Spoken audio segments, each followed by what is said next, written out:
क्योंकि बल्दिया के इलेक्शन मैंने भी लड़े, तो वहाँ पे फॉर्म 11-12 होता है, और जो जनरल इलेक्शन होते हैं MNA MP के, वहाँ पे फॉर्म 45 होता है। चंद दिनों में आ जाए, हफ्तों में आ जाए। चंद दिनों में, हफ्तों में? हाँ, क्योंकि उसकी वजह चंद दिनों और हफ्तों को आपने बोला है। हाँ, ये बंदा बोलता है चलो चंद सालों में, चंद महीनों में। मैं तो कहता हूँ कल आ जाए। मेरी तो ख्वाहिश है ये। कराची में एक वक्त में इंडियन भी जॉब करने आते थे, बांग्लादेशी भी जॉब करने आते थे, बर्मी भी जॉब करने आते थे, और बहुत सारे लोगों से बात हुई। तो जितने लोगों ने पेशिंग गोई की है वो यही की है 1 से 1.5 साल। हमारी टीम में उनको कराची किंग में था, तो आप देखें कि वो यहाँ से छोड़ के चला गया। 4 मैचेस 4 अब आप इससे अंदाजा लगाएं कि उनकी पावर का और हमारी पावर का, कि आप लिस्टें निकालें नॉन लीग की, पीपल्स पार्टी की और PTI की। तो नॉन लीग और पीपल्स पार्टी में आपके ख़ानदानी सियासत नज़र आएगी कि पहले जनाब उनके बाप थे, फिर दादा थे, फिर लेकिन PTI में, क्योंकि मैं पर्सनली भी बहुत से लोगों को जानता हूँ, देखिए जावेद भाई, जमहूरियत इसी को कहते हैं।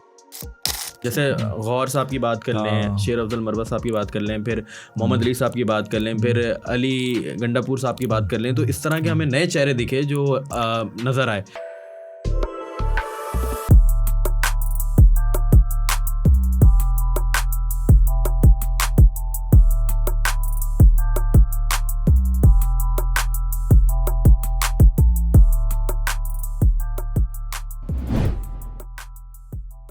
अस्सलाम वालेकुम ख़वातीन हज़रात, उम्मीद है आप सब खैरियत से होंगे। You guys are watching Encyclopedia Hub. This is your host Hamad Iftikhar, और मेरे साथ मेरे को होस्ट मौजूद हैं मिस्टर एहसन अजीज़। एहसन, कैसे हैं आप? ठीक ठाक अल्हम्दुलिल्लाह, आप सुनाएं कैसे? तो after a very long time we are back podcast पे। हम लोगों ने सारे पॉडकास्ट अपने इलेक्शन से पहले रिकॉर्ड करे हुए थे, इलेक्शन के बाद ये हमारा पहला पॉडकास्ट है। तो let's go ahead and introduce our guest for today. आज जो हमारे साथ शख्सियत मौजूद है दैट इज़ जावेद सिद्दीकी। इनका एक बहुत एक वास्ट बैकग्राउंड है, बिज़नेस से ताल्लुक़ रख चुके हैं, टेक्सटाइल इंडस्ट्री में हैं, और उसके अलावा सियासत में काफ़ी इंटरेस्ट है, और एक ये पॉलिटिकल पार्टी के मेंबरान भी हैं। तो आएँ उन्हीं से जानते हैं, उनकी जर्नी के बारे में पूछते हैं, थोड़ा सा पॉलिटिकल टच भी देंगे, और let's go ahead and introduce our guest for today. Javed भाई, थैंक यू सो मच, आप हमारे साथ मौजूद हैं। कैसे हैं आप? खैरियत से हैं? जी अल्हम्दुलिल्लाह, और आपका भी शुक्रिया कि आपने मुझे मौका दिया कि मैं अपने ख़यालात का इज़हार करूं। बिल्कुल बिल्कुल बिल्कुल। आजकल बताएं तो आप कैसे हैं, रूटीन क्या है? रूटीन बस अपना जो काम है, कारोबार है वो, और उसके अलावा कुछ सियासत। तो सियासत के बारे में क्या ख्याल है? आजकल तो थोड़ा सा सियासत अभी हल्की हुई है, तो आपको अपना बिजनेस में टाइम देने में तो टाइम दे रहे हैं आप? नहीं, सियासत हल्की नहीं हुई है, बल्कि इस वक्त तो सियासत ज़ोरों पे चल रही है। उसकी वजह ये है कि इलेक्शन के बाद से जो आप देख रहे हैं, जो मामलात, हालात, और जिस तरह हुकूमत साजी हुई है, फिर जिस तरह प्रोटेस्ट हो रहा है, बिल्कुल आप देख रहे हैं कि क्या, और ये सिर्फ अंदरूनी मुल्क नहीं बल्कि बैरून मुल्क भी, क्योंकि ज़ाहिर बैरून मुल्क भी पाकिस्तानियों की बहुत बड़ी तादाद है, तो वो भी अपने गम गुस्से का इज़हार कर रही है। बिल्कुल बिल्कुल बिल्कुल। और आपने देखा होगा कि जब PTI की गवर्नमेंट थी तो उन्होंने उन बैरून मुल्क पाकिस्तानियों को वोट का हक दिया था। बिल्कुल बिल्कुल। जो फिर PDM की हुकूमत ने आके उसको बिल्कुल मतलब कि कानून पास करके ख़त्म कर दिया, तहस नहस कर दिया। और उसकी वजह सिर्फ़ और सिर्फ ये थी कि उन्हें अंदाज़ा था कि एक पढ़े लिखे, बाशऊर और सिविलाइज कंट्री में रहने वाले लोग हैं, इन्हें अपने हकूक़ का भी पता है, और ये किस पार्टी के साथ है। तो इस वजह से, और फिर आपने अभी इलेक्शन में भी देखा कि इलेक्शन में भी बहुत बड़ी तादाद बैरून मुल्क से वोट डालने आई। बिल्कुल ऐसा है। हाँ, देखिए लोगों ने टिकट्स करवा के स्पेशली आए थे सिर्फ इलेक्शन के लिए, पाकिस्तान आए थे लोग। क्योंकि हमारी मुलाकात हुई थी, हम उस वक्त तो ग्राउंड पे ही थे इलेक्शन और देख रहे थे, तो बहुत सारी फैमिलीज से हमारी मुलाकात हुई कि जो कोई यूरोप से आया था, कोई अरब ममालिक से आया था, और उन्होंने कहा हम सिर्फ वोट डालने आए। हाँ, ये हकीकत है। यस। तो फिर आपको रियलिटी सब पता है पूरी दुनिया को, और फिर जो उसके बाद हुआ वो भी तकरीबन मेरे ख्याल से अब कोई भी ऐसा नहीं है कि जिसको इल्म ना हो। अच्छा, अभी चलें इलेक्शन में वोट डले, लेकिन जो अभी मसला चल रहा है फॉर्म 45-47, ये बड़ा कंट्रोवर्शियल मसला चल रहा है। थोड़ा सा इस पर थोड़ा सा ओवरव्यू दे दें। देखिए इसका हल क्या निकल सकता है? देखें, सबसे पहली बात तो ये है कि आपने भी कई इलेक्शन देखे होंगे, हमने भी कई इलेक्शन देखे, और जीतने वाली पार्टी और हारने वाली पार्टी में ये चीज़ें चलती नहीं कि जी इलेक्शन में धांधली हुई है, लेकिन चंद दिन के बाद वो सब खत्म हो जाता था। बिल्कुल ऐसा, हुकूमत बन जाती थी, सब कुछ। लेकिन कभी किसी ने फॉर्म 45 या 47 का जिक्र नहीं किया। लोगों को पता ये भी चला है, मतलब मोस्टली क्योंकि पहले सब चीज़ें फिक्स होती थी कि जी आपने हुकूमत बनानी है, आपने अपोजिशन करनी है, आपने जनाब ये कुछ अरसे शोर में जाना है, धांधली हुई है, उसके बाद नॉर्मली सब चलता रहेगा। सही है। ये पहली दफ़ा ऐसा हुआ है कि किसी पार्टी ने फॉर्म 47 और 45 के बारे में आपको आगाही दी, और क्योंकि आम आदमी को नहीं पता था, वो तो जो इलेक्शन और जो पोलिंग स्टेशन में बैठे होते थे उन्हीं तक हम तो टीवी पे बैठ के रिजल्ट देख रहे हैं ना, हमें तो रिजल्ट देखते थे। हाँ, ये कहते थे कि जी धांधली हुई है, धांधली हुई है, धांधली हुई है, लेकिन उसका रीजन और उसका जो सबूत है वो नहीं देते थे। तो वो सारे मैच जो इलेक्शन होते थे वो फिक्स होते थे और उसके बाद सब नॉर्मल हो जाते थे। बिल्कुल बिल्कुल। कुछ लोग हुकूमत का हिस्सा बन जाते थे, कुछ अपोजिशन का हिस्सा बन जाते थे। ये पहली दफ़ा हुआ है कि एक पार्टी ने पूरे साल लोगों को आगाही दी, उनको अवेयरनेस दी कि किस तरीके से इलेक्शन होना चाहिए, और पहले ही से बता दिया जो हमारे जो पोलिंग एजेंट थे कि आपने फॉर्म 45 लेके निकलना है, उसके बगैर बिल्कुल ऐसा ही है। हाँ, मतलब पहले ही से उनको आगाही दे दी। अब मैं भी, क्योंकि बल्दिया के इलेक्शन मैंने भी लड़े, तो वहाँ पे फॉर्म 11-12 होता है, और जो जनरल इलेक्शन होते हैं MNA MP के, वहाँ पे फॉर्म 45 होता है। फिर वही 45 का रिजल्ट फॉर्म 47 में आता है। जो रिजल्ट आपको मिलता है वही अनाउंस होता है। लेकिन यहाँ सब कुछ उल्टा हुआ कि 45 का फॉर्म कुछ और बता रहा है, 47 और आपने देखा कि ये पहली दफ़ा, वरना इससे पहले कभी नहीं हुआ कि लोग एक दूसरे पूछ रहे कि भाई आप 8 फरवरी वाले हो या 9 फरवरी वाले। Exactly, ऐसे ही, क्योंकि वो एक दिन बाद ही इससे पहले आपने कभी नहीं सुना होगा किसी ने कहा होगा कि आप 8 फरवरी या 9 फरवरी वाले हो। उस वक्त सिर्फ धांधली हुई है, उसके बाद हुकूमत बनती थी और ख़त्म, क्योंकि फिक्स होता था सारी चीज़ें। तो इन शॉर्ट इस दफ़ा सबको शऊर आ गया जी, और ये शऊर देने वाले एक ही इंसान है, ये सबको पता है। क्योंकि ये शऊर पहले भी आ सकता था अगर मैच फिक्स नहीं होता। बिल्कुल, अगर आपके पास जेन्युइन जमहूरियत होती और अपोजिशन ने किरदार अदा करती और हुकूमत के किरदार अदा करती। ये आपको 2018 के बाद अंदाज़ा हुआ कि अपोजिशन क्या किरदार अदा करती है। आपने सिंध असेंबली में देखा, वफाक में भी देखा, और हुकूमत का क्या काम होता है। अच्छा देखिए, इसमें ये होता है कि इमरान खान ने हमेशा से स्टार्टिंग से ये कहा था कि भाई पढ़े लिखे नौजवान पॉलिटिक्स को बुरा नहीं समझो, आप लोग पॉलिटिक्स में आओ। पहले जितनी भी एजुकेटेड तबका जो था वो पॉलिटिक्स में सिर्फ ये देखता था कि रिजल्ट क्या है, वोटिंग के हद तक। अब लोगों ने इंटरेस्ट लेना स्टार्ट किया है कि आपकी पार्लियामेंट, पाकिस्तान की गवर्नमेंट चलती किस तरह है। And that is the reason आप जाके लोगों से पूछेंगे ना कि भाई तुम बताओ कि तुम्हें पॉलिटिक्स के बारे में, पाकिस्तान की गवर्नमेंट के बारे में, फॉर्म 45 या 7 के बारे में कितना पता है। As compare to last 5 years 6 years अब लोगों में बहुत नॉलेज आई है। जी बिल्कुल, और आई गेस बेटर बेस्ट यही है। अच्छा, हम थोड़ा सा सियासत में आते हैं। मसला ये है ना कि अगर आप 2018 से पहले आप की सियासत देखें या 2013 के PTI का जो उरूज शुरू हो गया था वो 2013 में, वो 2000 क्यों आपको याद होगा कि 2013 में कराची में लाखों वोट पड़े थे। बिल्कुल ऐसा ही है। और उसका रिएक्शन ये आया था कि 9-0 पे जो सीनियर थे उनकी पिटाई तक हुई कि ये वोट कैसे बढ़ गए कराची में। आपको शायद याद हो, ये अखबारों में, मीडिया में आया था सारा, क्योंकि वोट बैंक टूटा था MKM का। वोट बैंक टूटा था और ठीक ठाक टूटा था। और उस वक्त भी जाहिर धांधली, उस वक्त तो उनका उरूज था। तो उस वक्त भी आपने देखा होगा कि खास साहब कहते जी 4 हल्के खोल दें, तो उन्होंने 4 हल्के नहीं खोले थे। तो ये 2013 से शुरू हो गया था, 2018 में अपने पीक पे था। फिर गवर्नमेंट बनी, जाहिर सी बात है।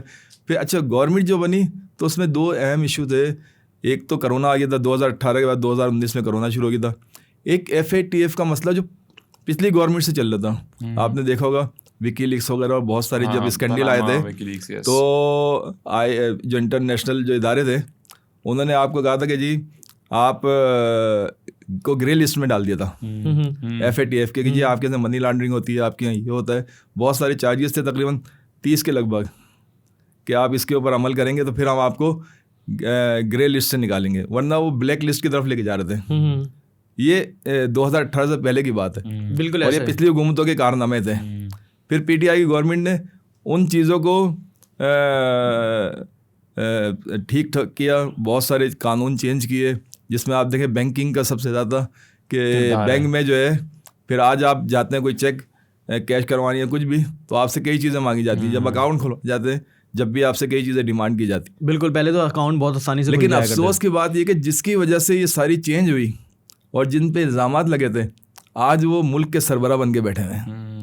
क्योंकि ज़ाहिर PDM की जमातें थी ना उस वक्त, तो उन्हीं की वजह से विकीलीक्स आया था, उन्हीं की वजह से FATF में गए थे। तो बजाय इसके कि उनको सियासत से अलग किया जाता, फिर हमारे जो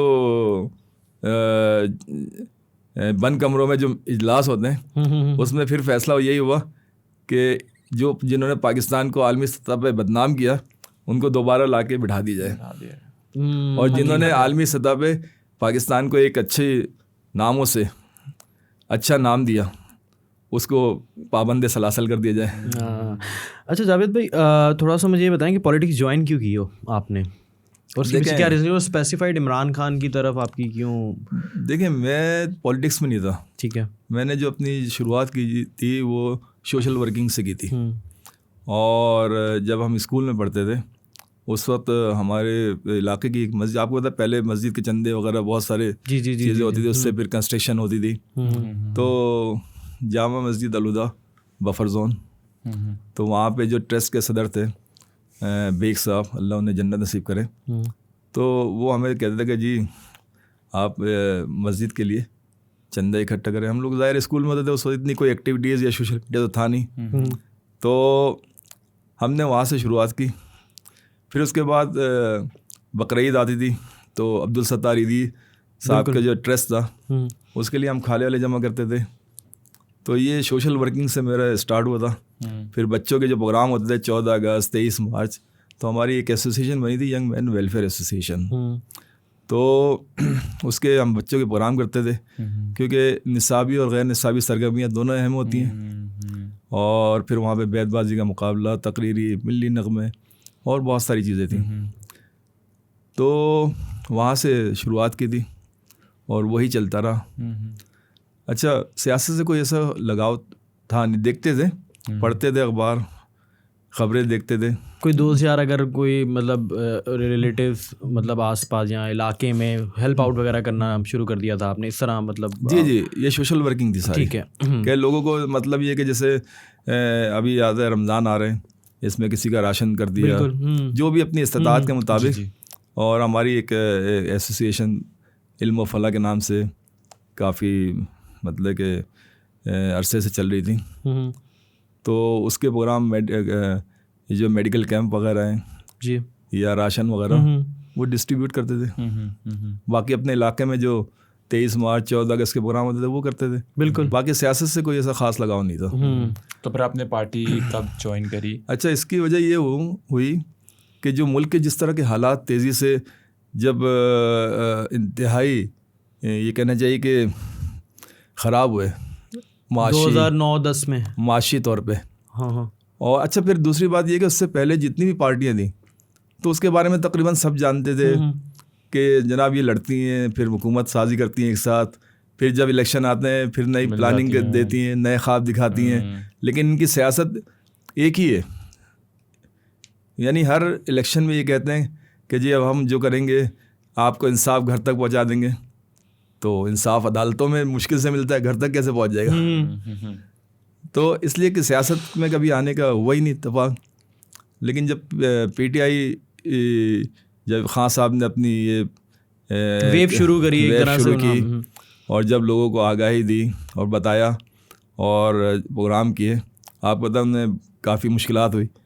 और जो ज़ाहिर पार्टियाँ नवाज़ शरीफ हैं या जरदारी हैं या MKM है या दूसरी पार्टी, उनको ख़तरा लाक हो गया, क्योंकि जिस तरह वो देख रही थी। क्योंकि ज़ाहिर सी बात है, ठीक है, इसका मैं तज्ज़िया अगर करूँ तो इस तरह करूँ कि जब नवाज़ शरीफ सियासत में आए थे तो उनका स्टैंडर्ड ऑफ लिविंग सबको पता है, कोई उन्हें जानता नहीं था, गवाल मंडी या जहाँ वो रहते थे या कारोबार करते थे।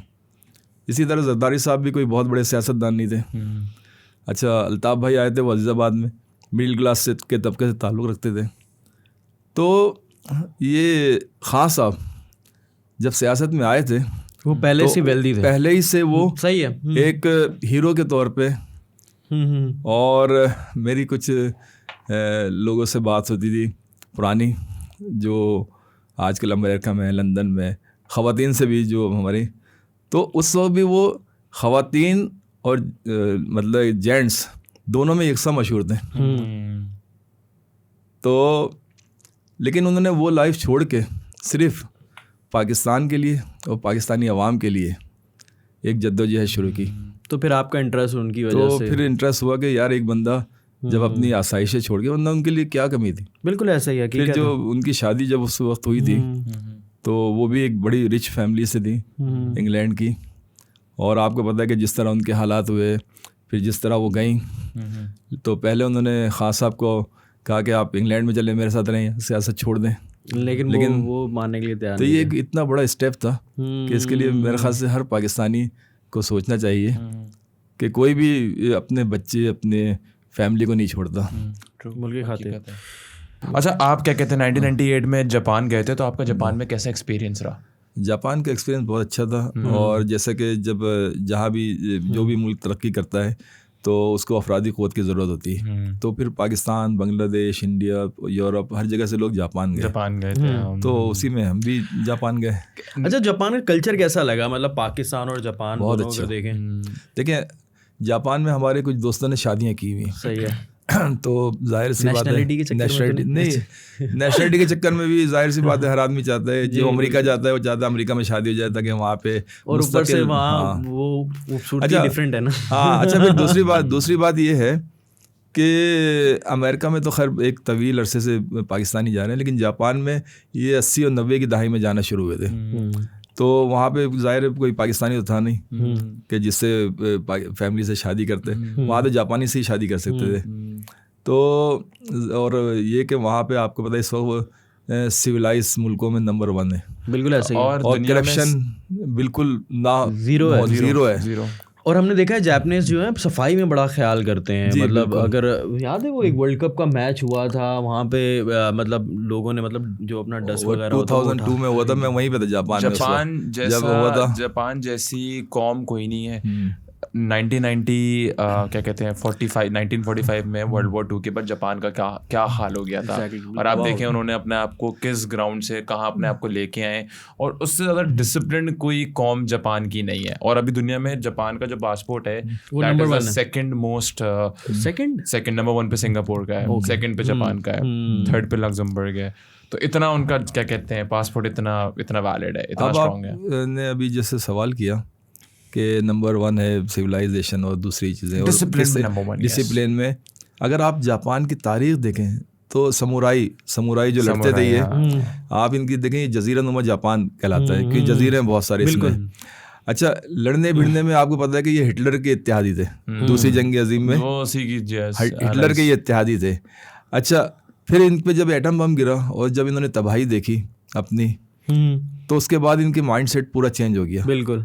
और फिर यानी वो कौम जो ज़रा सी बात लड़ती थी, क्योंकि हम खुद जापान रह के आए, कि अगर आपका कंधा गलती से लग गया तो पहले वो सॉरी करता है कि सॉरी सीमा सैन के माजरत हो गई। तो क्योंकि इन्होंने फिर दूसरी बात ये है, जैसे भी आपने बताया कि तबाही के बाद जापान आज खड़ा हो गया, किस वजह से? लीडरशिप की वजह से। और पाकिस्तान जो 1947 तक इसकी तारीख देखें तो आपने सुना होगा कि इसने जर्मनी को भी कर्जे दिए, और बहुत आपको याद होगा कि कराची में एक वक्त में इंडियन भी जॉब करने आते थे, बांग्लादेशी भी जॉब करने आते थे, बर्मी भी जॉब करने आते थे।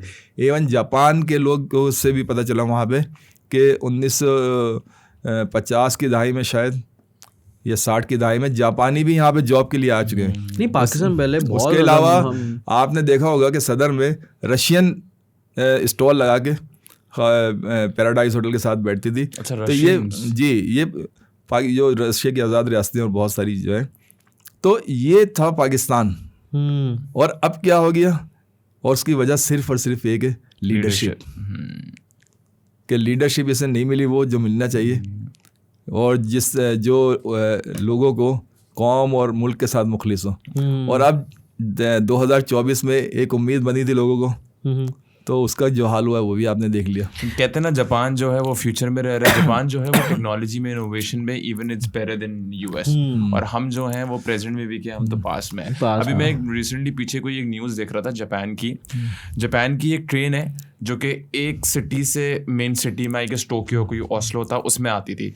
वो जो ट्रेन है वो अब रूट ऐसा है कि उस ट्रेन का, तो उसमें गवर्नमेंट ने सोचा कि इस ट्रेन को हम बंद ही कर देते हैं बिकॉज इस रूट में बिल्कुल भी पैसेंजर आते नहीं है, फजूल का एक्सपेंस है।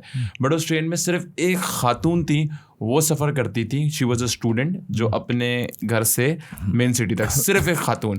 तो जापान गवर्नमेंट ने ये फैसला किया सिर्फ उस खातून के लिए हम इस ट्रेन को बंद नहीं करेंगे जब तक वो ग्रेजुएट नहीं होती। जब वो ग्रेजुएट होगी तब हम उसको बंद करेंगे। मतलब आप इतनी माइनर चीज़ें, माइनर डिटेल्स को फोकस करोगे तो फिर वो मुल्क तरक्की करेगा क्यों नहीं करेगा। देखें, जब आप कौम को इज्जत देते हैं तो फिर कौम भी उसी तरह निकलती है।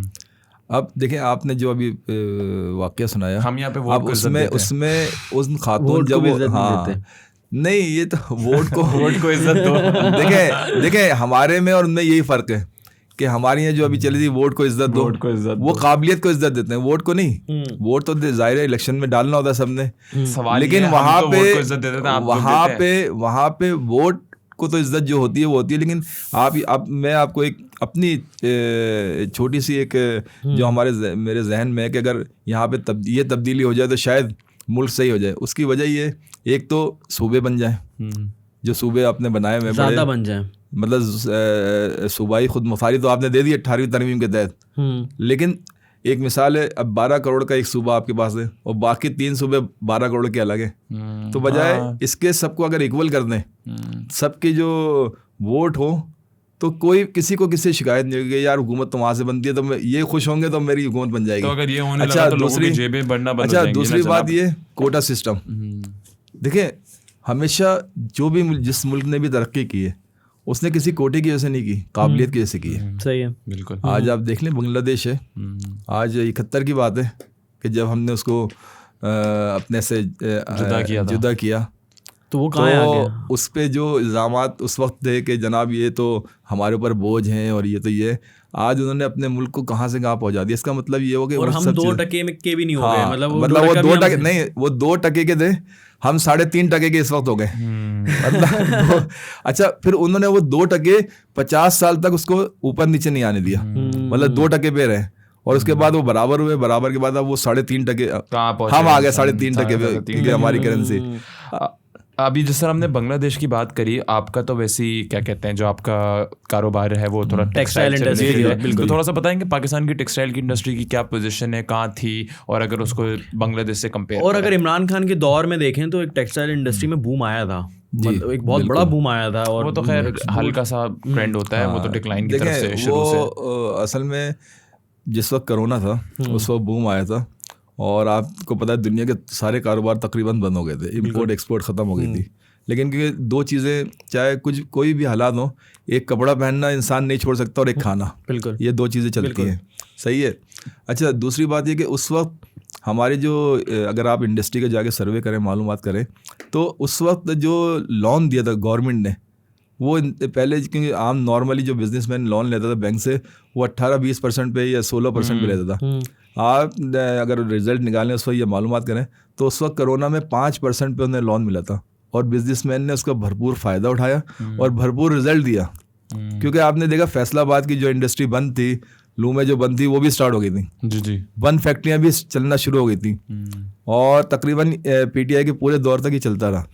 और जैसे ही वो दौर ख़त्म हुआ और जब PDM को आया, जो PDM बहुत इल्ज़ामात लगा दी कि जनाब इन्होंने ये कर दिया वो कर दिया, उसके बाद आपने देखा कि महंगाई की शरह कहाँ चली गई, बेरोज़गारी की शरह कहाँ चली गई और मुल्क के जो ज़र मुबादला था वो आपने देखा कहाँ। वरना आपको याद होगा कि एक अकाउंट खुला था रोशन डिजिटल पाकिस्तान के नाम से, खुला था, हाँ, वो जो ओवरसीज़ के लिए भी था, ओवरसीज़ के लिए था। और ओवरसीज़ ने उसमें ठीक ठाक डॉलर उसमें जमा कराए थे, मेरे ख्याल से कोई 5 अरब डॉलर थे या कोई ऐसे ही कुछ थी फिगर। लेकिन जैसे ही खान साहब की गवर्नमेंट गई, जब स्टेट बैंक से सवाल किया गया कि रोशन डिजिटल पाकिस्तान में कितना पैसा है, तो उन्होंने कहा 0। तो इसका मतलब ये है कि जो उस वक्त गवर्नमेंट आई थी PDM की, उस पर लोगों को एतबार नहीं था, उन्होंने पैसा वापस विड्रॉ कर लिया। जाहिर सी बात है, उनकी मेहनत का पैसा था, तो इसका मतलब उनको ट्रस्ट खान साहब पे था। और अगर अभी भी जो इलेक्शन हुए थे खान साहब की हुकूमत आती, तो भरपूर वो साथ देते।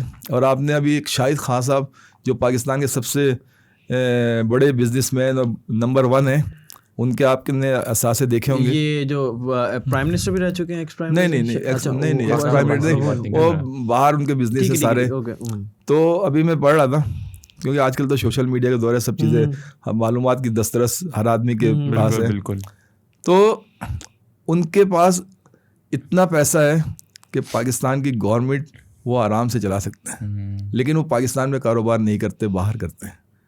आपके बड़े बड़े जो बिजनेसमैन है, कोई दुबई में बैठा हुआ है, कोई अमेरिका में बैठा हुआ है, कोई लंदन में है, जर्मनी में, वो पाकिस्तान में क्यों कारोबार नहीं कर रहा? क्योंकि अच्छा, पाकिस्तान सब वो तो नहीं जिनकी एक लीग में फुटबॉल टीम भी है मेरे ख्याल से। शायद। हाँ बिल्कुल मैं समझ गया शायद। तो अब आप इसकी मिसाल ले लें कि अभी जिस तरह लोग जा रहे हैं बाहर, लाखों रुपए खर्च कर रहे हैं, और हर आदमी जा रहा है मेरा वीज़ा लग जाए। कोई 10 लाख कर रहा है, कोई 20 लाख कर रहा है, कोई 25 लाख कर रहा है। अभी जो शिप का हादसा होता है, उसके जो लवाहिकीन के इंटरव्यू आए थे, उन्होंने भी बताया कि जी हमने 20 लाख रुपए दिया, किसी ने कहा जी हमने 15 लाख रुपए दिया, उन्होंने 25। अच्छा अमाउंट होता है। क्या वजह है कि वो पाकिस्तान में बिजनेस या कोई कारोबार करने के बजाय बैरून मुल्क जा रहे हैं और जान हथेली पे रख के जा रहे हैं। और प्रॉब्लम ये है कि वहाँ जाके भी हासिल वसूल नहीं है, सिर्फ ये सोचते हैं कि हम वहाँ जाएंगे थोड़ा बेहतर मामला, लेकिन वहाँ भी उनको बड़ी प्रॉब्लम्स होती हैं। देखिए वहाँ प्रॉब्लम होती है, लेकिन प्रॉब्लम के बाद फिर उनकी लाइफ जो है बेहतर हो जाती है। लेकिन यहाँ उन्हें पता होता है कि अगर हमने कारोबार या कोई भी किसी किस्म की एक्टिविटी की, तो कुछ पता नहीं कि ये जो पैसा ये भी बराबर हो जाए। क्योंकि मैं तो रियल एस्टेट का भी काम कर चुका हूँ, ठीक है, टेक्सटाइल का भी कर चुका हूँ। तो आपने देखा होगा कि जब शौकत अजीज़ साहब, अच्छा एक बात और कि बहुत सारे लोग कहते हैं जी मुशर्रफ का दौर बहुत अच्छा था और उसमें बड़ी तरक्की हुई।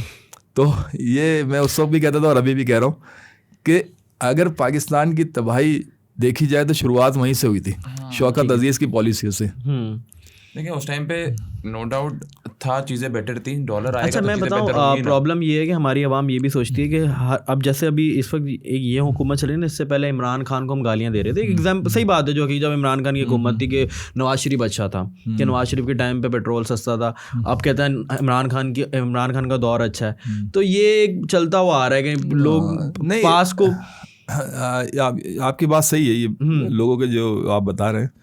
लेकिन अगर आप पूरा तज्जिया करें परवेज़ मुशर्रफ के दौर से लेके अब तक का, तो उसमें सबसे बड़ी जो गलती थी NRO की थी।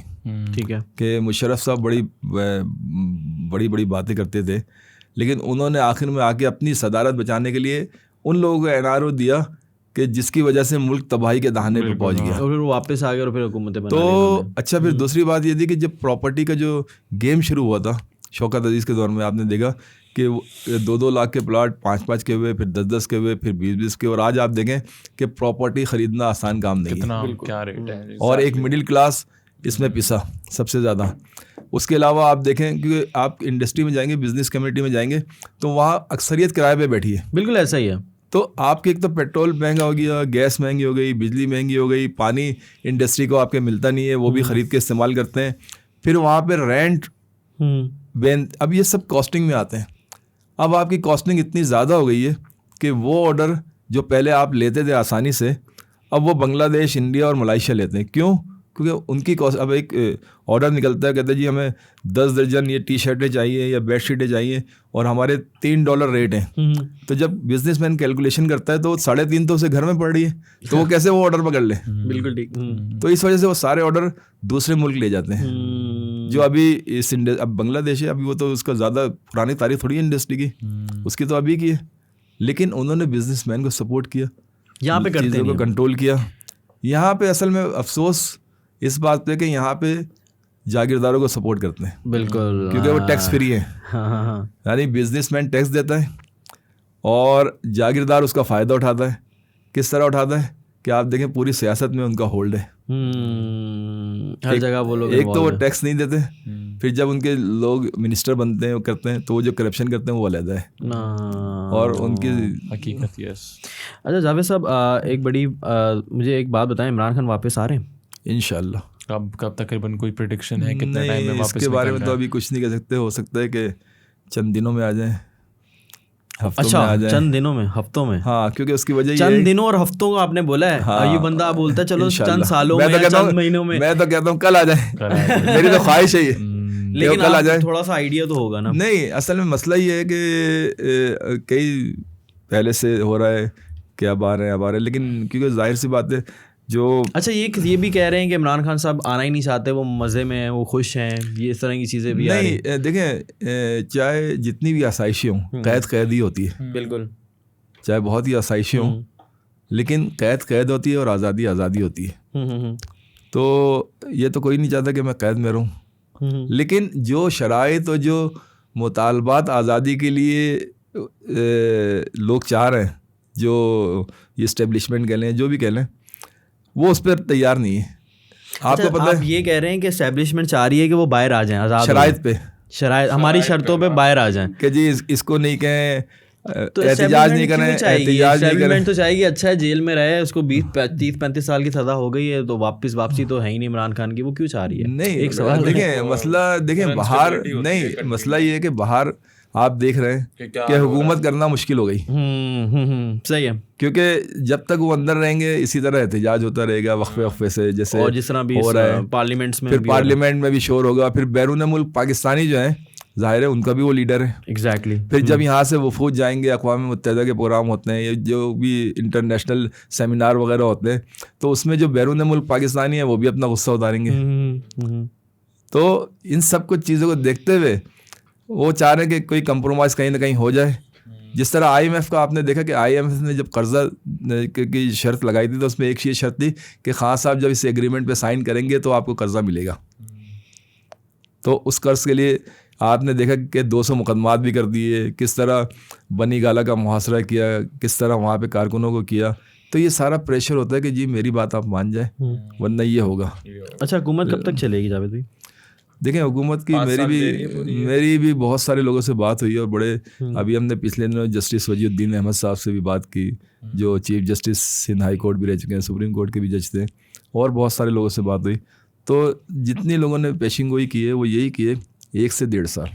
1 से 1.5 साल। 1 से 1.5 साल। उसकी वजह ये है कि अभी IMF के आपने पता शराइत और महंगाई होने वाली है। अच्छा, दूसरी बात ये कि आपके जो रिमिटेंस आते थे बाहर से, पहले तो उनको इतना वो नहीं था, चाहे पीपल्स पार्टी आए या नून लीग आए, कोई उनके लिए सब बराबर थे।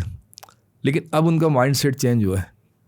अब वो कह रहे हैं कि PTI गौर, जैसे अभी हमने रोशन डिजिटल अकाउंट का हवाला दिया, तो वो सिर्फ खान साहब के ऊपर ट्रस्ट करते हैं। सही है।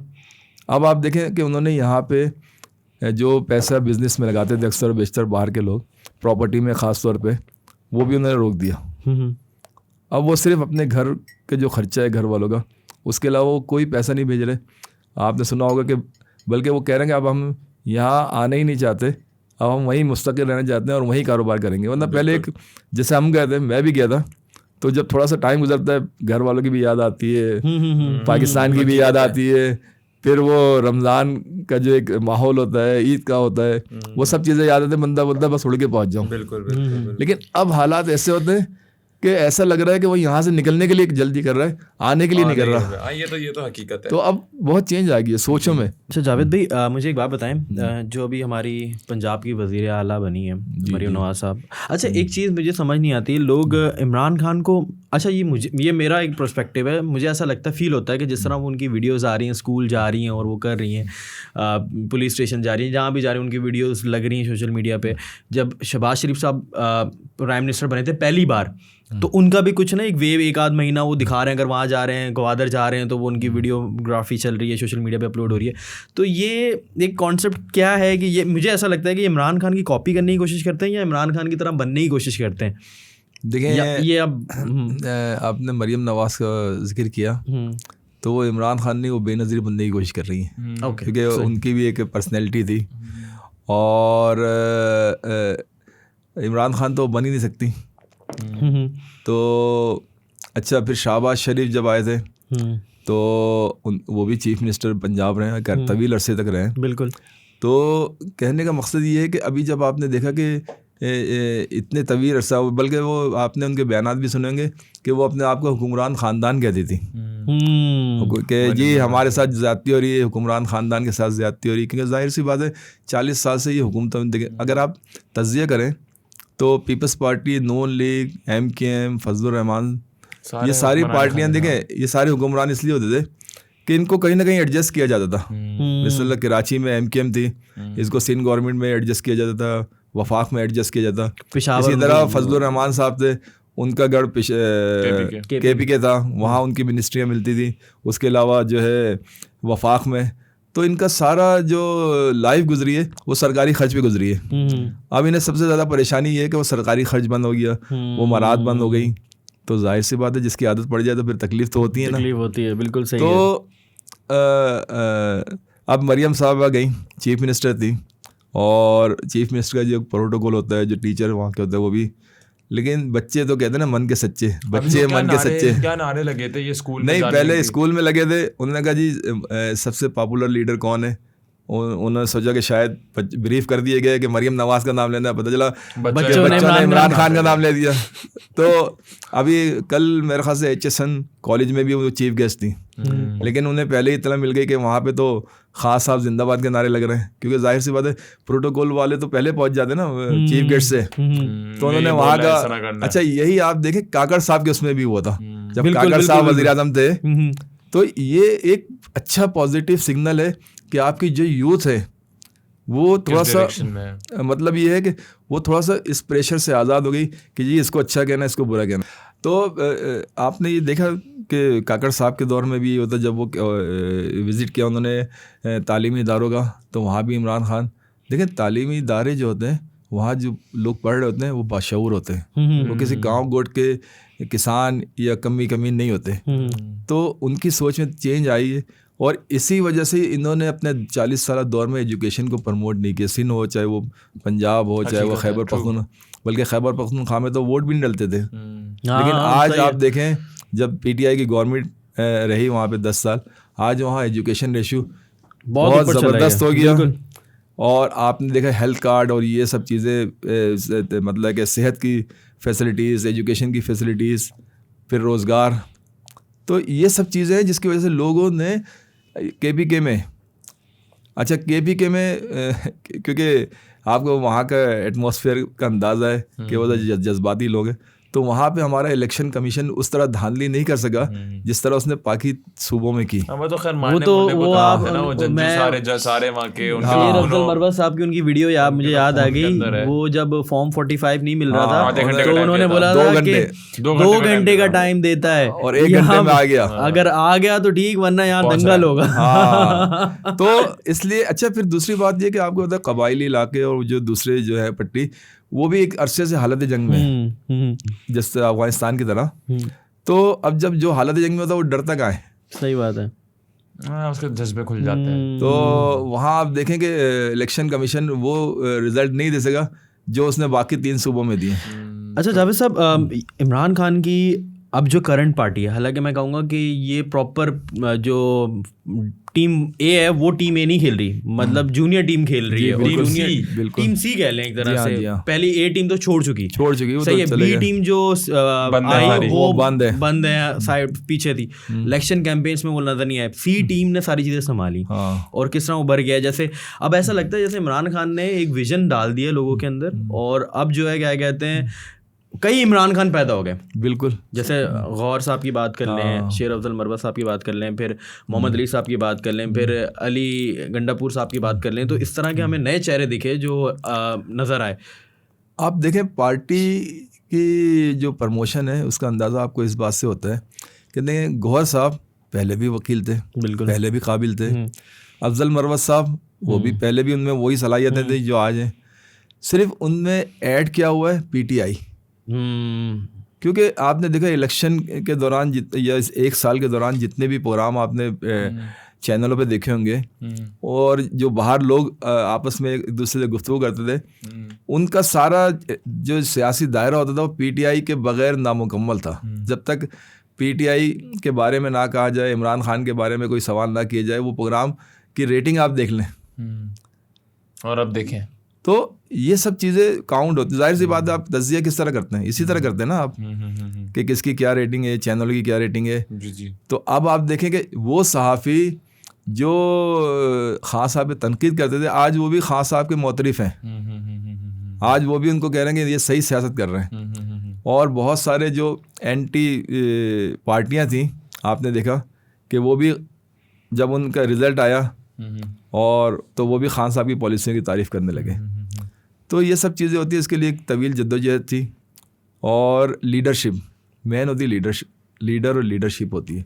तो खान साहब की लीडरशिप ऐसी थी कि बड़े बड़े, अब आप देखें कि जहांगीर तरीन, अलीम खान, ये पंजाब के उस वक्त पीटीआई में जब थे तो बड़े और लोग कहते थे कि जी ये जो ATM है जहांगीर तरीन को, सही है ना। लेकिन खान साहब का एक मिजाज है जो क्रिकेट के ज़माने से भी था। आपको याद है कि क्रिकेट के वक्त में भी वो अपनी पसंद की टीम लेके जाते थे खेलने के लिए। और इसके लिए जो माजिद खान उनके कज़न थे, उससे भी वो चाहे वो नाराज़ हों या राज़ी हों, उस वक्त बोर्ड में वो थे, बिल्कुल ऐसा ही तो परवाह नहीं करते थे। वो कहते हैं मैंने खेलना है तो जाहिर सी बात है मशवरा भी मेरा ही होगा। बिल्कुल। अच्छा, अब आप देखें अलीम खान साहब और उनमें जब करप्शन के इल्ज़ाम लगे और जहांगीर तरीन का जो पीटीआई गवर्नमेंट का पहला शुगर इशू स्कैंडल आया था, तो उसके बाद उन्होंने साइड कर दिया। उन्होंने ये नहीं देखा कि यार ये मेरे साथ मेरी ATM है या क्या है, क्योंकि करप्शन बिल्कुल बर्दाश्त नहीं है कि मेरी गवर्नमेंट में मेरे ही लोग करप्शन करें, तो फिर फ़ायदा क्या पहले की सियासत में और अब की सियासत में क्या फ़ायदा है। तो कोशिश की थी 3.5 साल और किसी हद तक कामयाब हुए, ज़ाहिर मुकम्मल तो नहीं हुए लेकिन किसी हद तक कामयाब हुए उसमें। लेकिन गवर्नमेंट चली गई तो आपने देखा कि वो लोग जो आप उनको कह सकते हैं कि जो दिल में होता है कुछ और बाहर कुछ है, मुनाफिकीन, वो टोला सारा इस्तेहकाम में पाकिस्तान बना के उसमें चला गया। बिल्कुल ऐसा ही है। अच्छा, तो ये अच्छा हुआ पीटीआई के लिए। अच्छा, अभी ये मरवत साहब ने सुनने में आ रहा है कुछ पार्लियामेंट में सिगरेट वगैरह जलाई है, ऐसी कुछ सोशल मीडिया पे जरा आजकल आपको पता है कि मरवत साहब की एक चीज़ नोट होती है। हाँ। जबकि वो एक नॉर्मल चीज़ थी कि उन्होंने सिगरेट जलाई थी, और जब किसी ने उनसे, पार्लियामेंटेरियन था या कौन था, कि जी सिगरेट पीना पार्लियामेंट में मना है, तो उन्होंने कहा जिसको पसंद नहीं है वो पार्लियामेंट से बाहर चला जाए। तो आजकल उनकी एक नॉर्मल बात भी ऐसी हाईलाइट होती है कि वो भी लोगों में, और लोग एंजॉय करते हैं उसको। बिल्कुल ऐसा ही, बिल्कुल ऐसा ही, उनको सही लाइमलाइट मिली है। हाँ, सही। आप ये देखें मरवत साहब खैबर पख्तूनख्वा के से शुरू हुई उनकी जो सियासत थी, लेकिन जब वो कराची आए थे तो कराची में भी लोगों ने ऐसा इस्तेकबाल किया जैसे वो कराची के लीडर हों। आपने ये देखा, तो ये उनकी क्वालिटी है कि वो जहाँ जाते हैं छा जाते हैं। बिल्कुल ऐसे, और वो बिल्कुल दबंग स्टाइल में, मतलब वो मेरे ख्याल से मुझे ऐसा कभी कभी लगता है कि वो इमरान खान साहब की भी नहीं सुनेंगे। नहीं, असल में एक तरह से नहीं, असल में मसला ये है कि इमरान खान के नजरियात की वजह से तो वो पार्टी में आए, वरना पार्टियां तो पीपल्स पार्टी भी थी, नून लीग भी थी। इमरान खान साहब बोलेंगे ठंडे हो जाओ, कुछ नहीं करो, नहीं वो जज्बात दिखाने के लिए, वो तो पठानों में एक होता है। आपको पता है, अगर आपने शाहरुख खान की ने फिल्म पूरी बना दी थी पठान, एक पूरी फिल्म इसमें बनी है। और वो कहते हैं ना कि अगर इमरान खान साहब अगर वो कहते हैं डिफेंस मिनिस्टर अगर बना दिया जाए तो, बल्कि वो तो कह रहे थे मुझे डिफेंस मिनिस्ट्री दे दे, उन्होंने कहा नहीं भाई ये तो बम चला देगा। हाँ, तो ये तो खैर आपको पता है कि एक बहुत पहले फिल्म आई थी बदर मुनीर, आपको पता है जो पश्तो फिल्में थी उसमें आसिफ खान और बदर मुनीर मरकजी किरदार होते थे। तो एक फिल्म आई थी टोपक जमा कानून, बंदूक मेरा कानून है। सही है। और ये आज से नहीं, ये शुरू से उनकी रिवायत रही है। तो अच्छा, आपको थोड़ा शोबिस का भी बड़ा इंटरेस्ट है, थोड़ा सा उसका भी बता देंगे। बिल्कुल, असल में मसला ये था कि शुरू में आपको पता है कि ना तो ये मोबाइल थे ना सोशल मीडिया थी, तो लोगों की तफरीह जो थी वो या तो सी साइड पे चले जाते थे, बिल्कुल ऐसे, या मूवीज या फिर मूवी ईद बकरीद पे नई मूवियाँ लगती थी। उस वक्त हमारी फिल्म इंडस्ट्री बड़ी उरूज पे थी, अब तो खैर उसके बाद ख़त्म ही हो गई। ज़िया साहब ने थोड़ा सा पाबंदियाँ लगाई।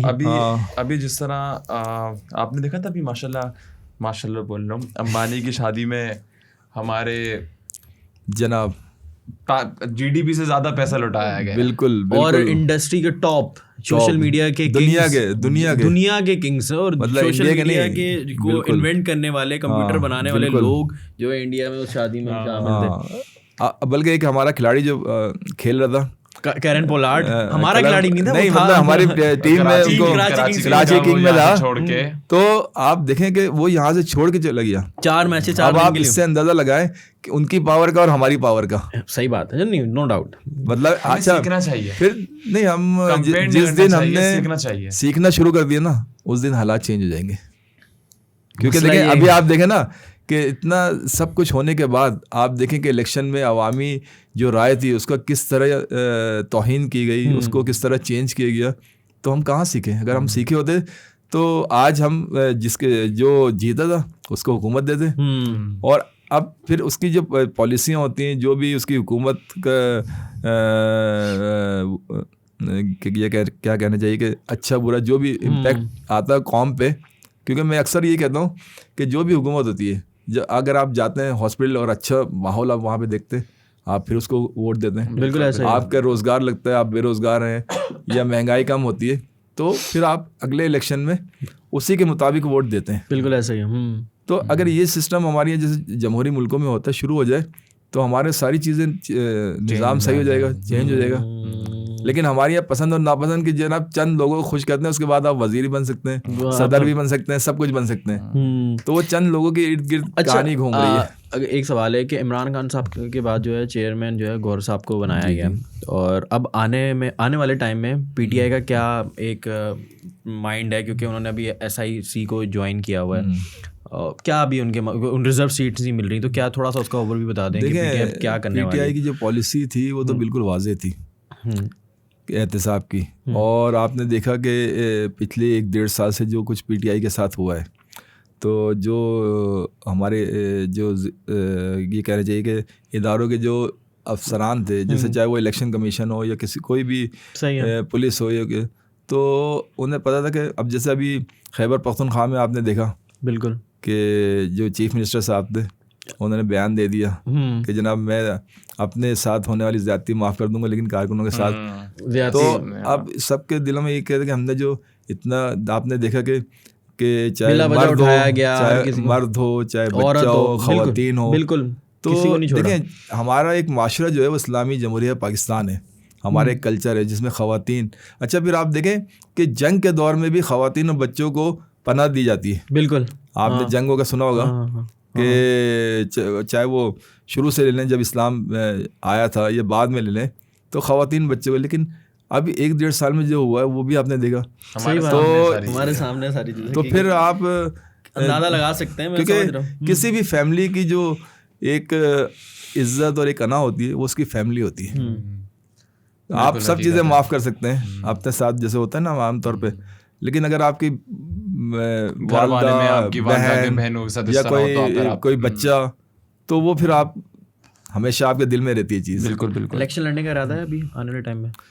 देखें हालात और वाक़यात ठीक है कि क्या हालात किस तरफ जाते हैं। अगर इसी तरह इलेक्शन होना है कि रिजल्ट चेंज होना है तो फिर फ़ायदा नहीं है, और रिजल्ट सही आना है तो फिर इंशाल्लाह वैसा ही है कि चाहे इलेक्शन लड़ें या ना लड़ें, जो अपना किरदार है वो अदा करते रहेंगे। बहुत ज़बरदस्त, बहुत मतलब कि उसके लिए ज़रूरी नहीं है किसी इलेक्शन में जाएं। बिल्कुल बिल्कुल बिल्कुल भाई आप जैसे अभी हमारे आपने देखा जो इलेक्शन हुए उसमें जो लोग डिस्ट्रिक्ट सेंट्रल से खड़े हुए थे, MNA MP, वो सारे हमारे दोस्त अहबाब थे।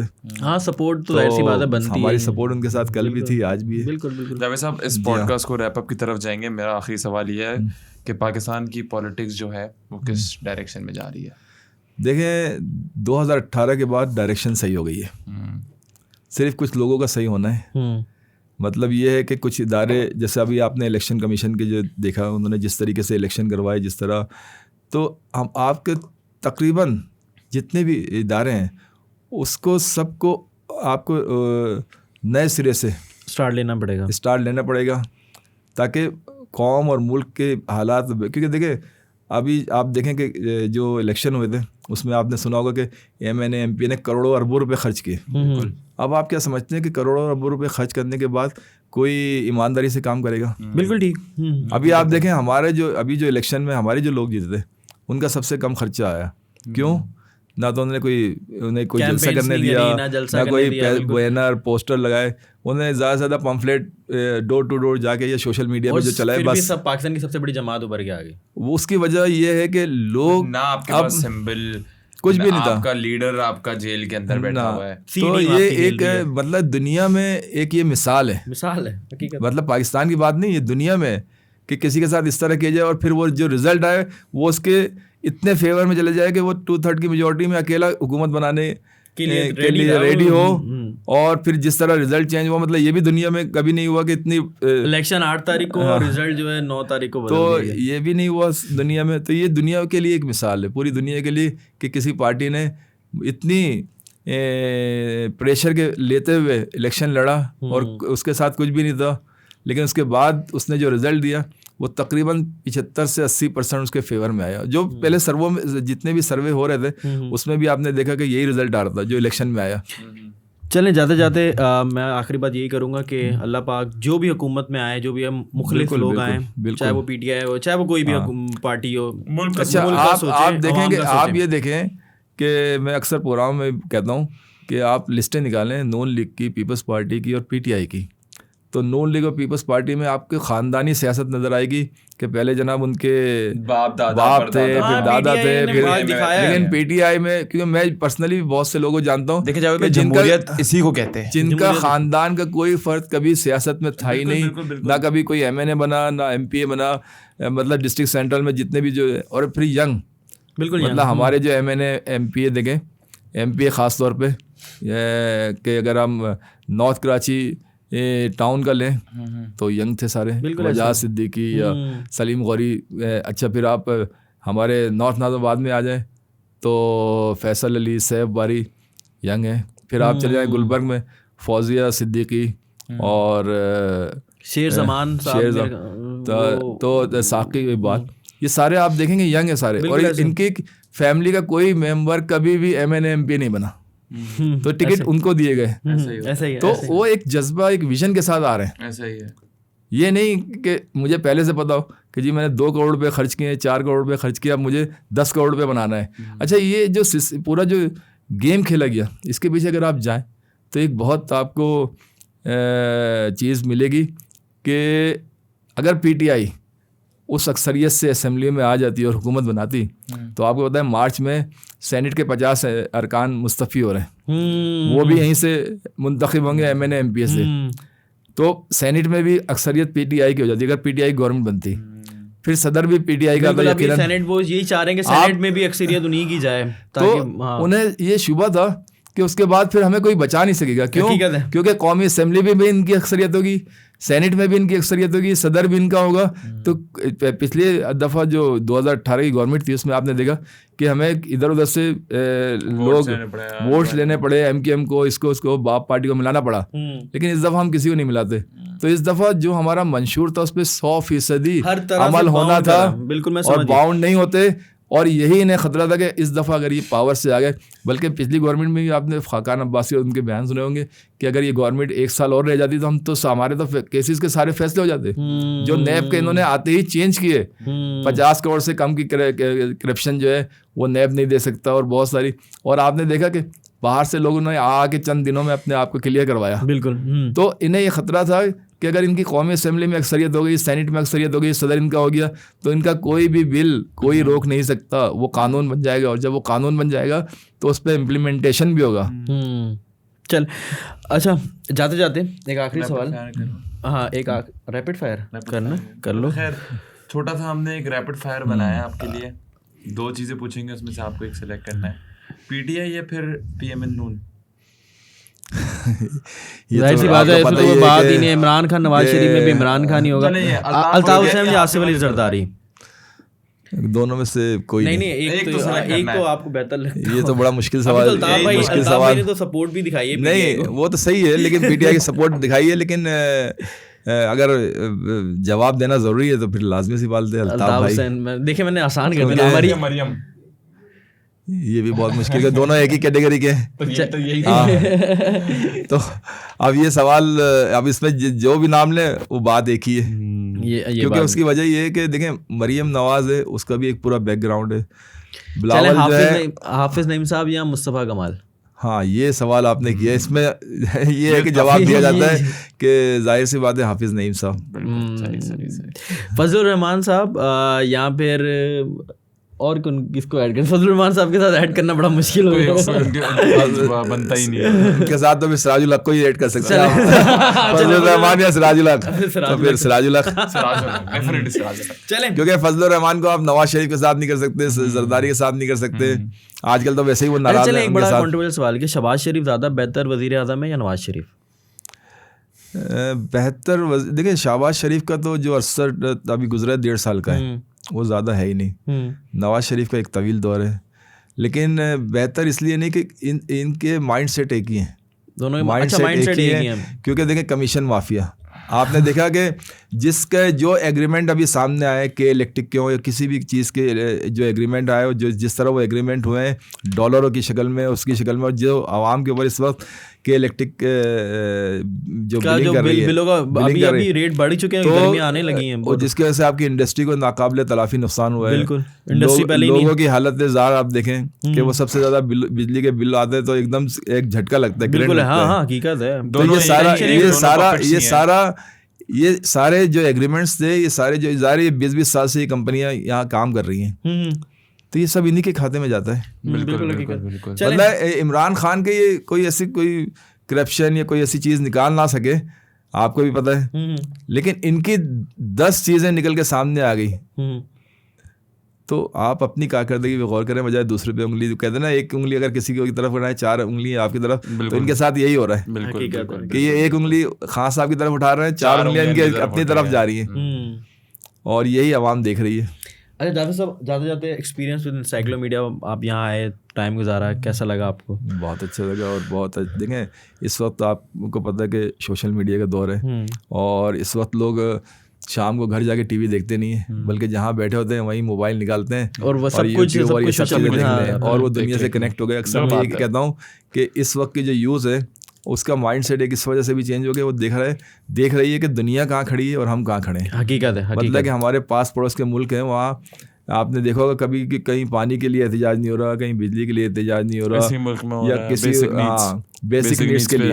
लेकिन हमारे यहाँ आप देखें कि बेचारे अब तो एहतजाज की पोजीशन में भी नहीं है, इतने वो बेचारे कमज़ोर हो गए। लेकिन वहाँ पे बस अहम रोल जो है सोशल मीडिया अदा कर रही है अपना, ताकि लोग नहीं, वहाँ हुकूमतें भी मतलब है कि इस तरह नहीं है जिस तरह हमारी हैं, मतलब है कि क्योंकि यहाँ पे तो आपको पता है अवामी राय की तो अहमियत अभी आपने देखी ली 2024 में, तो उन्हें खौफ ही नहीं है कि अगर हमने कोई चीज़ महंगी की या कोई हमने सहूलतें, जैसे कि टैक्स, आप देखें सिंध में कितना टैक्स जमा होता है, कराची में कितना टैक्स होता है, और कराची का क्या हाल है। अगर इनको अवामी राय की अहमियत हो तो फिर शायद ये हालात ना हो। लेकिन क्योंकि इन्हें पता है कि चंद अफराद फैसला करते हैं कि आपने जीत जाना है, आपको ये सीट मिलनी है, आपने ये सीट मिलनी है, तो ये सिर्फ उन्हीं की खुशनुदी के लिए काम करते हैं, और आवाम को कुछ नहीं। अब आपने देखा कि पंजाब में कई उम्मीदवार जब अपने हलकों में गए और हल्के की आवाम ने उनसे कहा कि हम आपको वोट नहीं देंगे, तो उन्होंने कहा कि जी आप दे ना दें, हमारी तो बात हो गई है, हमारी तो बात, और उसकी वजह से उनकी पिटाई भी हुई। और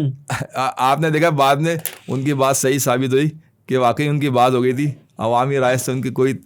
तो जब तक अवामी राय की अहमियत नहीं होगी, जब तक ना आपका तालीम एजुकेशन सही होगी, ना आपका रोज़गार सही होगा, क्योंकि वो पॉलिसियाँ बनेगी नहीं, तो मुल्क तरक्की नहीं कर क्योंकि उन्हें जब ये होगा नहीं कि वोट कहने को वोट को इज्जत दें, लेकिन अमलन क्या हो रहा है वो आपने देख लिया।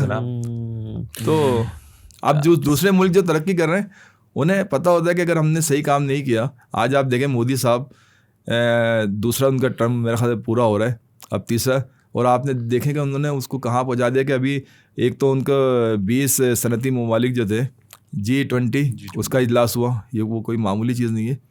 अच्छा, फिर उसके बाद अभी अंबानी साहब की जो शादी हुई है, उस कहने को तो एक शादी, बल्कि शादी से पहले का शादी में वो पूरे वर्ल्ड को दिखाना चाह रहे थे कि इंडिया में टूरिज्म बढ़े, चीज़ें बढ़े। आप ये देखेंगे कि वहाँ पे उनकी तकरीबात भी मुल्क और कौम के मफादात, क्योंकि ज़ाहिर टूरिज्म बढ़ेगा तो लोगों को रोजगार मिलेगा, हकीकत है, और मुल्क में पैसा आएगा। इंडिया तो खैर बहुत आ गया। अब आप देखें ना, बहुत से मुल्क सिर्फ इसी पे चल रहे हैं, मतलब सिंगापुर का या स्विट्जरलैंड का आप जिक्र करते हैं तो उनके जरिए आमदनी टूरिज्म है। बिल्कुल ऐसा ही है। और हमारे यहाँ उस जैसे बहुत सारे, आप गिलगित बल्तिस्तान चले जाएं, खूबसूरत जगह है, बहुत सारी नारायण कागान, एक तो गवर्नमेंट इन्वेस्टमेंट नहीं करती कि टूरिज्म। अच्छा, फिर दूसरी बात ये कि पिछले दिनों जो आपके हालात रहे, जो ड्रोन हमले और ये सब, और जो दहशत गर्दी, तो इसकी वजह से भी लोग थोड़ा डरे। बिल्कुल ऐसे। तो ये सब चीज़ें इसको आप कंट्रोल कर लें, आपकी टूरिज्म चलेगी, उससे लोगों को रोजगार मिलेगा, आपकी इंडस्ट्री चलेगी, डॉलर आएगा, उससे लोगों को रोजगार मिलेगा। बिल्कुल। लेकिन इसके लिए सबसे पहले आपको अमलन इक़दामात उठाना पड़ेगा, फिर कहीं आपको याद होगा कि शायद हमारे दौर में टूरिज्म को बहुत फ़रोग दिया गया था, सोशल मीडिया पे बहुत सारी चीज़ें मतलब चीज़ें की गई, लेकिन फिर उसके बाद बैठ गया हो, जब गवर्नमेंट ही नहीं रही तो वो सब चीज़ें ख़त्म हो गई। उसके बाद आपने नहीं देखा होगा कि कोई वीडियो आई हो टूरिज्म के हवाले से कुछ, क्योंकि वो सब तो अपने केसेस ख़त्म करने में उनका सारा फोकस था, आइन और कानून चेंज करने में उनका फोकस था। और आप ये देखें कि जाते जाते उन्होंने ये पहले से प्री प्लानिंग था ना कि निगरान गवर्नमेंट को टाइम देना है, वरना निगरान गवर्नमेंट की जो आइनी मुद्दत है वो तो 90 दिन है। बिल्कुल ऐसे ही। तो उनका फोकस मुल्क और कौम नहीं थे, उनके फोकस ये थे कि अगली बारी भी हमारी है। हाँ, अगली बारी भी हमारी। फिर चलें, बहुत शुक्रिया जावेद साहब आपका, आप आए, और आई होप कि पाकिस्तान बेहतर और इंशाल्लाह उम्मीद तो ये चाहे कोई भी पॉलिटिकल पार्टी है, हमारी तो भाई ये होता है कि हमारा मुल्क जो है वो आगे तरक्की करे। उसी के साथ साथ बहुत बहुत शुक्रिया जावेद साहब, आप हमारे सेशन में आए। आपका भी शुक्रिया। इंशाल्लाह आपसे कभी और भी चांस मिला तो आपके साथ एक दफ़ा और पॉडकास्ट करेंगे, क्योंकि इस वक्त मेरा जो एक मिशन है कि जाहिर सी बात है एक उम्र गुजारती, एक तजर्बा हो गया जो हम नई जनरेशन को ट्रांसफ़र होना चाहिए। बिल्कुल, आपका एक्सपीरियंस वो तो हर जगह मैं जाके यही कोशिश करता हूँ, और सियासी तौर पे ज्वाइन होने का मकसद भी ये था कि अगर देखें गवर्नमेंट जो होती है उसका एक पावर होता है। मैं अपने पर्सनली जो चीज़ें वो एक लिमिट तक कर सकता हूँ, बाकी जी लेकिन गवर्नमेंट के शोबे होते हैं सोशल वेलफेयर के, इसके उसके, तो उसमें रह के फिर आप बहुत बड़े पैमाने पे बहुत सारी चीज़ें कर सकती हैं। चलें, उसी के साथ साथ इजाज़त दीजिए व्यूअर्स। उम्मीद है कि आपको पॉडकास्ट पसंद आया होगा। लाइक करें, सब्सक्राइब करें, कमेंट भी कर दें, और इसी के साथ साथ मिलते हैं अगले पॉडकास्ट में। इजाज़त दीजिए, बहुत बहुत शुक्रिया। अल्लाह हाफ़िज़।